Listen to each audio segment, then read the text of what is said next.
আল্লাহ রাসূলের হাদিস, তিনটে কারণ ছাড়া মহিলারা বাড়ির বাইরে যেতে পারে না। যে মায়েরা বসে শুনছেন শুনে যান। নাম্বার 1, কাছের আত্মীয় যদি মারা যায়। কোথাকার আত্মীয় বললাম? কাছের নিকটতম আত্মীয়। নিজের চাচা, নিজের মামা, নিজের ফুপা, নিজের ফুফু, নিজের মামি, নিজের চাচা, কাছের আত্মীয় যদি মারা যায় পর্দার সহিত যেতে পাবে। পর্দা কি? এমন একটা কাপড় দিয়ে শরীর ঢাকবেন মারা, বাইরে থেকে দেখে যেন বোঝা না যায় এই পর্দার ভেতরে যে মহিলা যাচ্ছে তার শরীরের গঠন কেমন, এটা যেন বোঝা না যায়। এটা 1 নম্বর। 2 নম্বর, যদি তোমার শরীর অসুস্থ হয় ডাক্তার কিংবা হাকিমের কাছে যেতে পাবে, কিন্তু কেমন? ওই রকমই পর্দার সহিত। নাম্বার 3, হজ ফরজ হলে হজ করতে যেতে পাবে। মরা ঘরে মাইয়াত বাড়িতে ভিড় কাদের বেশি হয় বাবা? মায়ের। আমরা কিন্তু রুখতে পারি না। আমার আব্বাজিকে বলছিলাম, আপনি 60 বছর বয়ান করছেন পশ্চিম বাংলায়, মেয়েদের মরা ঘর এখনো বন্ধ হয়নি। এত মৌলবি এত বয়ান করলো, মেয়েদের মরা ঘরে ভিড় কমাতে পারল না। কেন? কেন কমছে না? তার কারণ হচ্ছে মাইয়াত বাড়িতে গেলেই আলু আর গোশত পাওয়া যাবে, খাওয়া দাওয়া, লোকের গীবত চুগলি করা। আপনি হাদিস কুরআন মানেন না। আল্লাহ রাসূল সাল্লাল্লাহু আলাইহি সাল্লাম বললেন, কোন বাড়িতে যদি মাইয়াত হয় 3 দিন তার বাড়িতে চুলা জ্বলতে দিও না, এটা প্রতিবেশীর হক। আর আমাদের সমাজে যার বাড়িতে মাইয়াত হয়েছে তার বাড়িতেই গরু জবাই করে খানা করে খায়। এটা আমাদের সিস্টেম, আমাদের মুসলিমদের। আমার ভাই অনুরোধ করে বলে যাচ্ছে, মায়ের দিকে অনুরোধ করছি, পর্দার মধ্যে এসো। অনেক জুনার মনে মনে হবে আমরা পোশাক পরবো, পুরুষরা আমাদের দিকে তাকাবে। আমরা মৌলী সাহেব তো মৌলবি মানুষ। অনেকজন বলে, আরে হুজুর আপনারা তো নামাজি ব্যক্তি, আপনারা কেন মেয়েদের দিকে তাকাবেন? তারা যাইবা পোশাক পরল। নাউজুবিল্লাহ, কত বড় বেহুরমতি কথা। আল্লাহ আমাদের মধ্যে নফস দিয়েছে না দেয়নি? দিয়েছে। গত বছরে বাংলাদেশের কয়েকটা মেয়ে রাস্তায় ন্যাংটো হয়ে দাঁড়িয়ে প্রতিবাদ করছিল, ন্যাংটো উলঙ্গ অবস্থায়। আমাদেরকে পোশাকের স্বাধীনতা চাই, আমরা পরতেও পারি নাও পরতে পারি, আমাদেরকে যেন বাধা না দেওয়া হয়। নাউজুবিল্লাহ। আমি বললাম এদের থেকে বাংলাদেশের কুত্তাগুলো অনেক ভালো। কুত্তাগুলো এই নারীগুলোর থেকে। শুনেলেন সূরা ইউসুফ নবী তিনি নিজে বলছেন, ওয়ালাকাত হাম্মাত বি ওয়া হাম্মা বিহা লাউলা আরআ বুরহানা রাব্বি। জুলাইখা যখন নিজেকে বেবস্ত্র করে ইউসুফ নবীর সামনে এসেছে, নিজের শরীরকে দেখিয়েছে, ইউসুফ নবী বলছে শয়তান আমাকে ধোঁকা দিচ্ছিল, আল্লাহ বাঁচিয়েছে। জোরে বলুন সুবহানাল্লাহ। নবী পয়গম্বর আল্লাহ বাঁচিয়েছে, কিন্তু আমরা তো আর পয়গম্বর নয়, আমরা মানুষ। নবীরা কি মাসুম? নবীরা কি বললাম? মাসুম। নবীরা কি জান্নাতি? নবীরা কি জান্নাতি। আল্লাহ তাআলা হর হালতে নবী পয়গম্বরদের হেফাজত করেছেন। ইউনুস নবী মাছের পেটে 40 দিন, আল্লাহ মাছকে হজম করার হুকুম দেয়নি। জোরে বলুন সুবহানাল্লাহ। নূহ নবী নৌকার উপরে, গোটা পৃথিবী উতাল পাতাল চলছে, দরিয়া 1250 ফুট উপরে পানি। নূহ নবী দোয়া করলেন, বিসমিল্লাহি মাজরিহা ওয়া মুরসাহা ইন্না রাব্বি লাগফুরুর রহিম। আল্লাহ পানিকে হুকুম দিলে তোমার আর লড়ার ক্ষমতা নেই, আমার নূহ নবীর নৌকাটা স্থির করে দাও। পানি স্থির হয়ে গেছে আল্লাহর হুকুমে। জোরে বলুন সুবহানাল্লাহ। আগুনে ছোড়া হয়েছে ইব্রাহিম নবীকে। আল্লাহ তাআলা আগুনকে বললে, কুল্লা ইয়া নারু কুনি বারদাও ওয়া সালামান আলা ইব্রাহিম। হে আগুন তুমি ক্ষান্ত হও আমার ইব্রাহিমের জন্য। ইব্রাহিমের একটা পশম পর্যন্ত আগুন জ্বালাতে পারেনি। জোরে বলুন না সুবহানাল্লাহ। আপনি বিশ্বাস রাখুন। মায়ের দিকে অনুরোধ করছি, 5 ওয়াক্তের নামাজি হন, আপনার বাড়িতে শান্তি আসবে, বাড়িতে বরকত আসবে। আপনার বাড়িতে শান্তি পাবেন, খেয়ে শান্তি পাবেন। যারা মনে করছেন টাকায় সুখ আছে, তাদের দিন বুঝে আসেনি, আল্লাহকে চিনতে পারেন। টাকায় যদি সুখ থাকতো, বড় লোকরা সব থেকে দামি খাবার খেত, আমরা গরিব মৌলবি আমরা কোথা থেকে পেতাম? কথাটা বুঝতে পারেন? একটা ইমামের বেতন 5,000, একটা মৌলবীর বেতন 10,000। আমার মাদ্রাসায় আমার বেতন হচ্ছে 11,000 টাকা। 11,000। তাহলে এত দামি দামি খাবার আমাদের দস্তরখান, অনুভব করা যায়। আল্লাহর রাস্তায় যারা থাকবে দিনের পথে, আল্লাহ ইজ্জতের রুজি মৃত্যুকাল পর্যন্ত দিবে। আর রুজিটা, ইজ্জতের রুজি মানে দেশি মুরগি আর খাসি নয়। ইজ্জতের রুজি মানে দস্তরখান আপনার সামনে লাগবে, খাবারের প্লেট আপনার কাছে আসবে। আপনি বাড়িতে খানা খাচ্ছেন, শুনেলেন, হে আমার চাষিবাসী ভাইয়েরা, আপনি কাজ করেন, চাষ করেন, মাঠে খাটেন, আপনি মনে করছেন আমি সুখী নয়। আপনি চলে যান কলকাতায়, ফ্ল্যাটে বাস করে 1 কোটি টাকা, করোড় টাকার মালিক, কিন্তু রাতের বেলায় মদের বার থেকে মদ খেয়ে এসে সোফার উপরে স্বামী পড়ে আছে আর বিবি কুত্তার সঙ্গে শুয়ে আছে।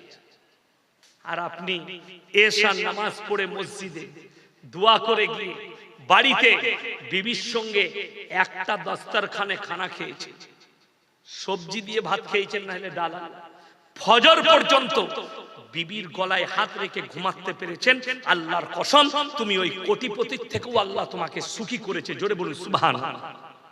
তুমি তার থেকেও বড় সুখী যে বিবির সঙ্গে সারা রাত গলায় হাত রেখে ঘুমাতে পেল মহব্বতের সঙ্গে। যে ফ্যামিলিতে স্বামী স্ত্রী মহব্বত আছে, সেই ফ্যামিলিতে মুরগি লাগবে না। যদি আলু সিদ্ধ ভাত খান আর বিবি স্বামী পরিবারের মধ্যে যদি শান্তি থাকে, তার থেকে বড় সুখ আর কিছু হতে পারে না। আমরা মনে করছি টাকায় সুখ। যারা মনে করছেন টাকায় সুখ আছে, কলকাতা প্রেসিডেন্টই জেলে যান আর পার্থ বাবুকে জিজ্ঞেস করে আসুন, স্যার টাকায় কত সুখ, উনি বলে দিবেন টাকায় কত সুখ আছে। না, টাকার সুখ শুনবেন। বর্তমানে সালমান খানকে একজন মারার হুমকি দিয়েছে, তার বাড়ির চারিদিকে ক্যামেরা, 70টা 50 থেকে 70টা পুলিশ ঘরটা 24 ঘন্টা ঘিরে রেখেছে। তার নাম আল্লাহ, তার নাম আল্লাহ। আর আপনি সকালবেলায় উঠে মসজিদে ফজরের নামাজ পড়ছেন, চায়ের দোকানে বসে চা খাচ্ছেন, না হলে বিবির কাছে গিয়ে বিবির তৈরি করা 1 কাপ চা খাচ্ছেন, বিবিকে বাজারটা করে এনে দিচ্ছেন, বিবির কপালে চুম্বন দিচ্ছেন, বিবির সঙ্গে সুখে আছেন। এর থেকে দামি সুখ আর পৃথিবীতে কিছু হতে পারে না। আল্লাহর নবীর সাহাবীরা সুখী কেন? একটাই কারণ, আল্লাহর হাবিব সাল্লাল্লাহু আলাইহি সাল্লাম যে আদর্শ দিয়েছে তার উপরে টিকে গেছে। স্ত্রীর সঙ্গে ভালো ব্যবহার, পুত্র পরিজনের সঙ্গে ভালো ব্যবহার। শুনেলেন পৃথিবীর শ্রেষ্ঠ মুফতি, তেনার নাম হচ্ছে মুফতি তাকি উসমানী, পাকিস্তানে। তিনি বলেছেন 1 সপ্তাহ আগে, 2 সপ্তাহ আগে, कि दुनिया में क़यामत से पहले हराम औलादों से भर जाएंगे। পৃথিবীটা হারাম আওলাদে ভরে যাবে, হালাল সন্তান কম হয়ে যাবে। বিসমিল্লাহ। আল্লাহর রাসূলের হাদিস, মেয়ের সংখ্যা বেড়ে যাবে, পুরুষের সংখ্যা কমে যাবে। কিয়ামতের পূর্বে রাস্তাঘাটে কুকুরের মতো জিনা হবে, আপনি রুখতে পারবেন না। এটা রাসূলের হাদিস, কিয়ামতের আলামত। আপনাকে বলে দিই, আজকে আমি জলসায় এসেছি বর্ধমান জেলাতে, 339 কিলোমিটার রাস্তায় এসেছি। আপনারা যদি বলেন ইয়াসিন সাহেব আপনার পরিচয় কি, আমি আমার বাবার নাম নেব না মায়ের? বাবা, আমি মোল্লা শওকত আলী মাজাহিরির ছেলে। আমার বাপের পরিচয় দিই, আমি হচ্ছি তিনার ছেলে। আপনাদিকে যদি কেউ কি জিজ্ঞেস করি তুমি কে, সে বাপের নাম নেবে না মায়ের? বাবা বাবা। যদি বাবা মারা যায় তাও বলবে আমি মৃত অমুকের ছেলে। দুঃখটা কোথায় জানেন? আপনি বুঝতেই পারেননি আপনাকে যে আল্লাহ মানুষ করেছে, আল্লাহ যে আপনাকে ইনসান করেছে, কত বড় দৌলত দিয়েছে। কেন? আল্লাহ মানুষের যে পরিচয় এটা বাপের দ্বারা ঘটিয়েছে। জোরে বলুন সুবহানাল্লাহ। হালাল পরিচয় ঘটিয়েছে। আর আপনাদের এখানে ছাগল আছে না? ছাগলের বাচ্চা হলে কার বাচ্চা বলেন? পাঠান না ছাগলে? ছাগলের। গায়ের বাচ্চা হলে কেউ বলে ষাঁড়ের বাচ্চা, সবাই বলে গায়ের বাচ্চা। আল্লাহ জানোয়ারের পরিচয় ঘটিয়েছে মায়ের দ্বারা, আর ইনসানের পরিচয় ঘটিয়েছে বাপের দ্বারা। এখানে একটা ঘটনা শুনেলেন, ইমাম আবু হানিফা রাহিমাহুল্লাহ, তিনার কাছে একদল মেয়ে পর্দায় এসে দাঁড়ালেন আর বললেন, হে যুগের ইমাম, আপনাকে উত্তর দিতে হবে, ইসলামী শরীয়তে একটা পুরুষ 4টা বিয়ে করতে পায়, একটা মেয়ে কেন 4টা স্বামী রাখতে পারে না? তিনি বললেন, হে মায়েরা, তোমরা আজকে বাড়ি যাও, এই উত্তর আমি কালকে দেব। তিনারা বাড়ি চলে গেলেন। ইমাম আবু হানিফা রাহিমাহুল্লাহ পেরেশান হলেন, আমি কি উত্তর দেব এদিকে? তিনি যখন বাড়িতে খানা খেতে বসেছেন, মেয়ে খানা খাওয়াচ্ছেন, কিন্তু মাথায় চিন্তার ভাঁজ, সেই উত্তর খুঁজছেন। মহিলা তিনার মেয়ে জিজ্ঞেস করলে, আব্বা আপনি পেরেশান? বললে হ্যাঁ। কেন? বললে মহিলারা এই প্রশ্ন করেছে, আমি উত্তর দিতে পারি। সেই যুগটা কিন্তু সায়েন্সের যুগ ছিল না, টেকনোলজির যুগ ছিল না। ওনার মেয়ে বললে, আব্বা কালকে আপনি আমার কাছে পাঠান, আমি উত্তর দেব। সকালে মহিলারা এসছে, ইমাম আবু হানিফা রাহিমাহুল্লাহ বললেন, আমার মেয়ের কাছে চলে যাও, তোমাদের উত্তর রাখা আছে। সেই মহিলারা যখন তিনার মেয়ের কাছে এলেন, তিনার মেয়েকে বলছেন, তুমি কি উত্তর দিবে? বললে হ্যাঁ, কিন্তু একটা কাজ, উত্তর দেবার আগে। বলে কি? সমস্ত মহিলার হাতে একটা করে রেওয়ায়েতে আছে কটোরা ধরিয়েছেন, বাটি। এটা নিয়ে তোমরা পর্দার আড়ালে যাও আর নিজের নিজের স্তন থেকে দুধ বের করে নিয়ে এসো। সব মহিলা একটু একটু দুধ বার করে নিয়ে একটা বড় পাত্র রেখেছেন, বলে এখানে ঢেলে দাও। সব সব ঢেলে দিল। আচ্ছা, সব দুধ যদি এক কাছে দেয়, মিক্স হবে না? হবে না, মিক্স হয়ে গেল। এরপরে তিনি বললেন, এই দুধগুলো থেকে তোমরা নিজের নিজের দুধ বের করে নাও। সেই যুগটা কিন্তু টেকনোলজি ছিল। সেই মহিলারা বললে, তুমি তো পাগল, এই দুধগুলো মিশে গেছে, কেমন করে বার করব? বলে, মহিলারা শোনো, তোমরা যদি 4টা পুরুষ রাখতে চাও, এই দুধের মিশে যাওয়ার মতো সন্তানটা কার সংশয় দাঁড়িয়ে যাবে, যুদ্ধ হবে পৃথিবীতে, মারামারি কাটাকাটি হবে। কেন? নারীর পেটে সন্তান জন্মগ্রহণ করে, তোমাদের মধ্যে আর জানোয়ারের মধ্যে কোনো পার্থক্য থাকবে না। কেন? আর ইনসানের পরিচয় আল্লাহ বাপের দ্বারা ঘটিয়েছে, জানোয়ারের পরিচয় মায়ের দ্বারা। জোরে বলুন না সুবহানাল্লাহ। চলুন এরপর যারা পশ্চিমী দুনিয়াকে ফলো করতে চাইছে, যে ওই দুনিয়াটা সব থেকে ভালো, আমেরিকার কাছে প্রযুক্তি আছে, আমেরিকার কাছে নাসা আছে, আমেরিকার কাছে সায়েন্টিস্ট আছে, আমেরিকার কাছে বৈজ্ঞানিক আছে, তাদের কাছে প্রযুক্তি আছে, কিন্তু বড় কষ্টের বিষয়, আদর্শ তাদের কাছে নেই। আদর্শ কাকে বলে? আপনাকে বলে দিই, আমেরিকা, লন্ডন, জাপান, জার্মান, উত্তর কোরিয়া, দক্ষিণ কোরিয়া, ব্রাজিল, চায়না, যতগুলো বেঈমান কাফের দেশ আছে, তারা তাদের পার্লামেন্টে পাস করিয়েছে কি, এরপর থেকে যদি কোনো সন্তান বাঁচতে চায়, মায়ের পরিচয়েও বাঁচতে পারবে।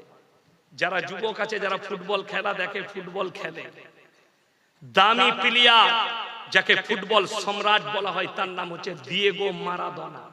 নাম শুনেছেন না শুনেননি? 11টা প্লেয়ারকে কাটিয়ে গোল দিয়েছিল।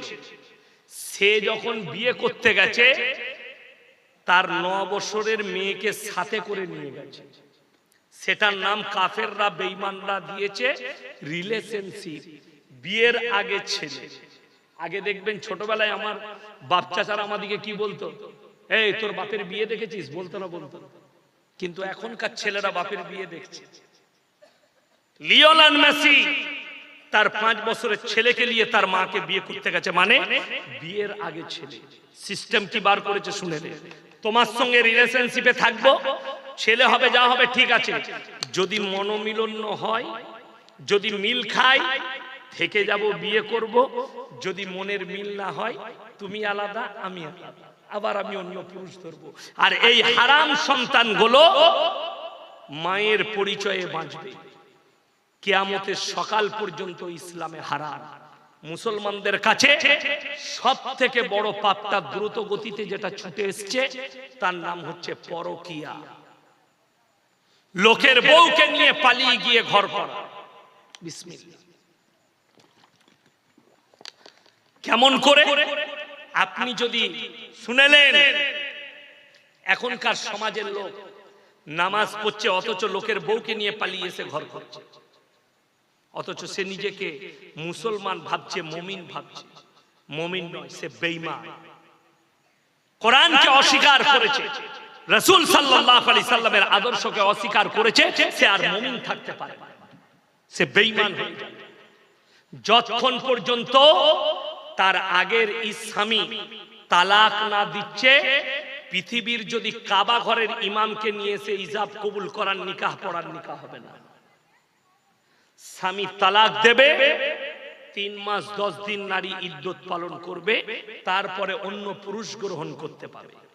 তার আগে কোন মহিলা যদি বলেন আমার স্বামী হুজুর আমাকে জ্বালাচ্ছে, মদ খায়, অত্যাচার করে, কিন্তু আমার স্বামী আমাকে তালাক দিচ্ছে না, তার জন্য ইসলামী শরীয়তে লাইন আছে, ইমারতে শরিয়া, পার্সোনাল ল বোর্ড, কোর্ট আছে, ইসলামী কোর্ট।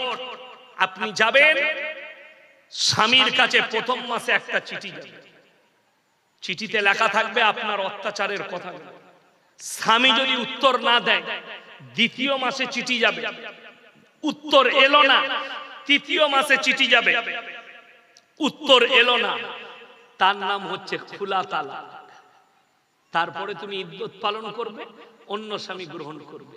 কিন্তু তালাক হওয়ার আগে যদি কেউ পালিয়ে যায় আর তার সঙ্গে ঘর করে, আমি আল্লাহর কসম খেয়ে বলে যাচ্ছি, পৃথিবীর যত দামি লোককে দিই, দামি মৌলবীকে দিই নিকাহ পড়ান, নিকাহ হারাম, নিকাহ হবে না।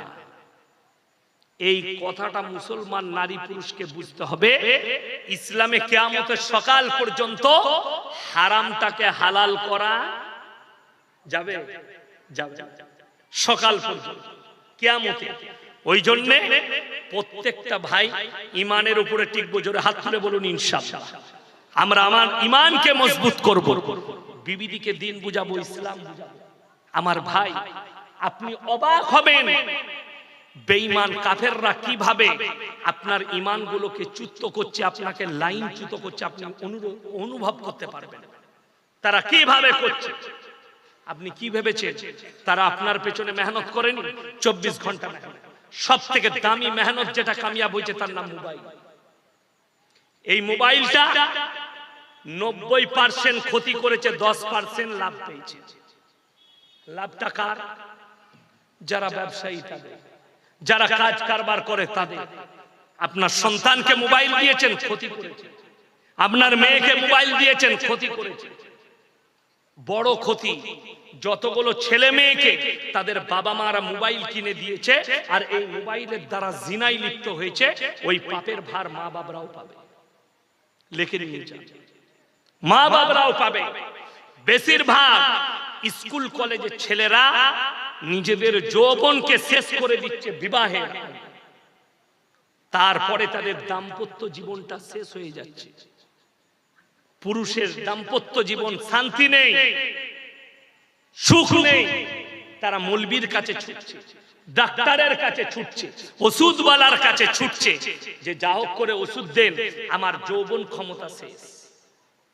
বহু একটা নদিয়া ডিস্ট্রিক্টের ছেলে, কোন জায়গার বলবো না, আমাকে ফোন করে বলছে, হুজুর আমি এমন একটা পাপে জড়িয়েছি, আমি প্রত্যেকদিন নামাজও পড়ি, 5 ওয়াক্তের হস্তমৈথুন করি।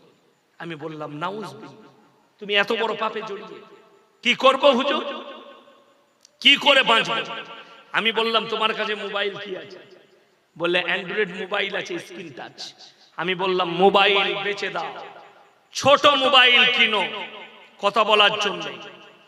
3 মাস না হলে মোবাইলটা সুইচ অফ করে মায়ের হাতে বাবার হাতে দিয়ে দাও, যদি বাঁচতে চাও। নামাজ পড়ো, প্রতি নামাজের পরে 100 বার ইস্তেগফার পড়ো, আল্লাহ তোমাকে হেফাজত করবে। আল্লাহর কাছে কাঁদো আল্লাহ পাপ থেকে। আর তোমার যদি মনে হয় আমার বিয়ে করা জরুরি, তো খুব তাড়াতাড়ি তুমি বিবাহ করে নাও। ছেলের যদি উপযুক্ত বিবাহ বয়স হয়, আর কোন মা বাবা যদি তার বিয়ের জন্য কোন রকমের কোন ভ্রুক্ষেপ না দেয়, সেই ছেলের নিজের পছন্দ মতো বিয়ে করা জায়েজ আছে। আপনাদের জানা নাই মাসলা? যদি কোনো বাবা, আমাদের সমাজের কি উদ্দেশ্য, নিজের পায়ে দাঁড়াও তারপরে বিয়ে করবে, কিন্তু ইসলাম এটা বলেনি। রুজির মালিক সকলে বলুন কে? রুজির মালিক যদি আল্লাহ হয়, আপনাকে আমার যেদিনে বিয়ে হয়েছে, আমার যখন বিয়ে হয়েছে, আমার মাদ্রাসায় কত বেতন ছিল জানেন? 2000। কত বললাম? 2000 টাকা বেতন। আমার আব্বাজি বললে, রুজির মালিক আল্লাহ, তুমি বিবাহ করো। আল্লাহ সুখী করেছে। আজ পর্যন্ত যেদিনে 2000 ছিল, সেই দিন থেকে আজ পর্যন্ত কোনোদিন আল্লাহ অভাব দেয়নি। আপনার বিশ্বাস আর ইয়াকিন আল্লাহর উপরে থাকতে হবে। আপনার বিশ্বাস আল্লাহর উপরে থাকতে হবে যে রুজির মালিক আল্লাহ।